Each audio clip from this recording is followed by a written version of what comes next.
Basics అవి నేర్చుకున్నాను మంచిగా. ఇంకా reasoning and English already well aware of that అనమాట. సో ఇలా స్టార్ట్ చేశాను నా ప్రిపరేషన్. అండ్ ఫస్ట్ అటెంప్ట్ లో ఫెయిల్ అయిన తర్వాత నాకు ఎక్కడ వీక్ ఉంది అని చూసుకొని మళ్ళీ కోచింగ్ మార్చడం కానీ, చిన్న చిన్న టిప్స్ ఫాలో అవ్వడం అవన్నీ చేశాను. మీరు ఈ చదువుల్లో పోటీ పడి రాణిస్తున్నారు. ఇది కాకుండా మీ చిన్నతనంలో యాక్టివిటీస్ కూడా వేరే ఉన్నాయి. అవి ఏం జరిగింది, ఏమేమి చేశారు మీరు? చిన్నప్పటి నుంచి ఎక్కడికి వెళ్ళినా వెంటనే రికగ్నైజ్ చేసేవాళ్ళు, ట్విన్సా మీరు అని చెప్పేసి. అంటే మేము ఐడెంటికల్ కదా, ఒక్కొక్క స్పెషల్ అపియరెన్స్ అయితే ఉండేది ఎక్కడికి వెళ్ళినా కూడా, స్కూల్ నుంచి యూనివర్సిటీ వరకు. ఇంకా ఇప్పుడు కూడా రిమైనింగ్ యాక్టివిటీస్ గురించి వస్తే చాలా ఎక్స్ట్రా కరికులర్ యాక్టివిటీస్ ఉన్నాయి. అందులో మెయిన్ అయితే డాన్స్. చిన్నప్పటి నుంచి ఆల్మోస్ట్ చాలా పర్ఫార్మెన్సెస్, మేబీ ఒక హండ్రెడ్స్ ఆఫ్ పర్ఫార్మెన్సెస్ ఇచ్చుంటాము. ఈటీవీలో అదృష్ అనే ఒక ప్రోగ్రామ్ వచ్చేది, అందులో first episode prize winners. So మేము శృతి కళాక్షేత్రంలో ఫోక్ డాన్స్ నేర్చుకున్నాం. సురేష్ మాస్టర్, ఆయన దగ్గర మేము చిన్నప్పటి నుంచి ఆల్మోస్ట్ ఫస్ట్ క్లాస్ నుంచి 9th 10th క్లాస్ వరకు కంటిన్యూ చేసాము. దాని తర్వాత స్టడీస్ వల్ల వదిలేయాల్సి వచ్చిందంటే, బట్ డాన్స్ అయితే ఎప్పుడు ఆపలేదు. ఈవెన్ ఇప్పుడు కూడా కంటిన్యూ చేస్తున్నాము. ఇంకా డాన్స్ తో పాటు సింగింగ్, ఇంకా పియానో ప్లే చేస్తాము.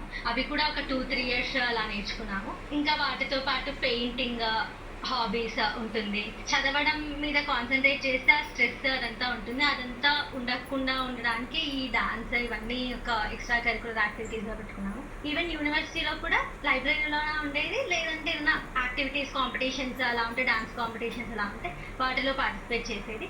సో ఇలా ఉండేది అనమాట. ఇంకా మేము ఎన్జిఓలో వాలంటీర్స్. సో అది మా క్షితిజ్ ఎన్జిఓ అని చెప్పేసి మా యూనివర్సిటీ వాళ్ళే స్టార్ట్ చేశారు. ఉజ్వల అశుతోష్ అనే ఒక సీనియర్. సో అందులో వాలంటీర్స్. అందులో భాగంగా మేము చాలా ప్లేసెస్ లో వాలంటీరింగ్ యాక్టివిటీస్ చేసాము. పిల్లలకి మోటివేషన్ క్లాసెస్ ఇచ్చేవాళ్ళం. చైల్డ్ మ్యారేజెస్ గురించి, ఎడ్యుకేషన్ గురించి, హెల్త్ గురించి స్కూల్స్కి వెళ్ళి మోటివేషన్ క్లాసెస్ ఇచ్చేవాళ్ళం. ఇంకా అదొకటి. ఇంకా యూనివర్సిటీలో ఉన్నప్పుడు బ్యాచ్ టాపర్స్, బ్యాచ్ ర్యాంక్ 3 నాది. సో ఇలా ప్రతి దాంట్లో ఏదో ఒక దాంట్లో ఇలా ఉండేవాళ్ళం. ఇంకా ఇంటర్ ఫస్ట్ ఇయర్ లో ఉన్నప్పుడు నేను లిటిల్ మిస్ ఇండియా కాంపిటీషన్ కి సెలెక్ట్ అయ్యాను. ఆడిషన్స్ ఇచ్చాను తెలంగాణలో. అందులో ఆడిషన్స్ లో సెలెక్ట్ అయ్యి ఫైనల్స్ వరకు వెళ్ళాను. ఫైనల్స్ ఒడిస్సా భువనేశ్వర్ లో జరిగాయి. సో అది నా లైఫ్ లో ఒక మెమరబుల్ ఈవెంట్. సో ఇలా చాలా ఎక్స్ట్రా కరికులర్ యాక్టివిటీస్ లో కూడా ముందుకెళ్ళాను. వీళ్ళని ప్రోత్సహించినటువంటి తల్లిదండ్రులు మన దగ్గర ఉన్నారు. మీ ఇద్దరు అమ్మాయిలు చిన్నప్పటి నుంచి అన్ని రంగాల్లో కూడా రాణిస్తూ పైకి వెళ్తారు. ఇప్పుడు ఉద్యోగాలు కూడా సాధించారు. ఆమె సెంట్రల్ గవర్నమెంట్, ఈమె కూడా స్టేట్ గవర్నమెంట్, ఏపీఎంఎస్.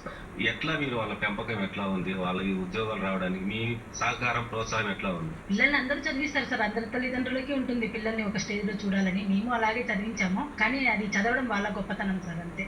తల్లిదండ్రులుగా మా బాధ్యత మేము నిర్వహించాము. పిల్లలుగా వాళ్ళు మమ్మల్ని ఇంకొక ఎత్తుకి, ఒక్కొక్క స్టెప్ కి ఎదిగించారు. వాళ్ళ నాన్న అయ్యారు సార్. టోటల్ పిల్లలకి గవర్నమెంట్ జాబ్ రావాలి అని. పిల్లలు వచ్చేవరకు ఎందుకని ఫస్ట్ నేను సాధించాను గవర్నమెంట్ జాబ్, తర్వాత పిల్లలు కూడా గవర్నమెంట్ జాబ్. సో వాళ్ళ నాన్నని ఫుల్ఫిల్ చేస్తాం ఇప్పుడు. కానీ మనం అనుకోండి జాబ్ సివిల్స్ సాధించడం, అది ఈవెన్ వాళ్ళు 4th క్లాస్ ఉన్నప్పటి నుంచి వాళ్ళకు ఉండింది ఆ కళ. ఇంకా ఆ దిశగా నెక్స్ట్ వాళ్ళకి ఈజీగా వెళ్ళిపోతారు, అంతే సార్. ఫస్ట్ వాళ్ళ కెపాసిటీ ఏమో తెలియదు. మనము డైరెక్ట్ సివిల్స్ తీసుకుపోయి వాళ్ళకి కోచింగ్ ఇప్పిస్తే వాళ్ళు రీచ్ అవ్వగలుగుతారా లేదా అనే టెన్షన్ ఉంటుంది. ఇప్పుడు ఇంకా ఈజీగా వాళ్ళు వెళ్ళిపోతారు సార్, ఏం టెన్షన్ లేదు.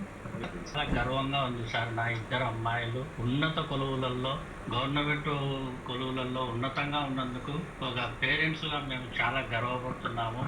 ఇంత మంచి పిల్లలను నాకు ఇచ్చినందుకు భగవంతునికి చాలా థ్యాంక్స్ సార్. 2024లో పెద్ద అమ్మాయికి ఉద్యోగం వచ్చినప్పుడు చాలా సంతోషమైంది. ఇప్పుడు చిన్నమ్మాయికి కూడా 4-5 కొలువులు రావడంతో నేను చాలా గర్వంగా ఉంది సార్. సాయి వర్షిత, సాయి వర్ణిత సాధించినటువంటి విజయాలపైన తల్లిదండ్రులు కూడా చాలా ఆనందాన్ని వ్యక్తం చేస్తున్నారు. ఇప్పుడున్నట్టు ఒక కొలువు సాధించడమే గగనమవుతున్నటువంటి తరుణంలో ఏకంగా సాయి వర్షిత 5 కొలువులు సాధించి మరిన్ని ఉన్నత కొలువులు సాధించడానికి కూడా ప్రిపేర్ అవుతున్నటువంటి పరిస్థితి. ఈ ఇద్దరు అమ్మాయిల్ని ఆదర్శంగా తీసుకొని తోటి యువతీ యువకులు కూడా ఈ ఉద్యోగాలు సాధించడంలో పట్టుదలతో రాణించాలని, వాళ్ళని ఆదర్శంగా తీసుకుని స్ఫూర్తి పొందాలని వాళ్ళిద్దరూ ట్విన్స్ తమ అభిప్రాయాలను వ్యక్తం చేస్తున్నారు.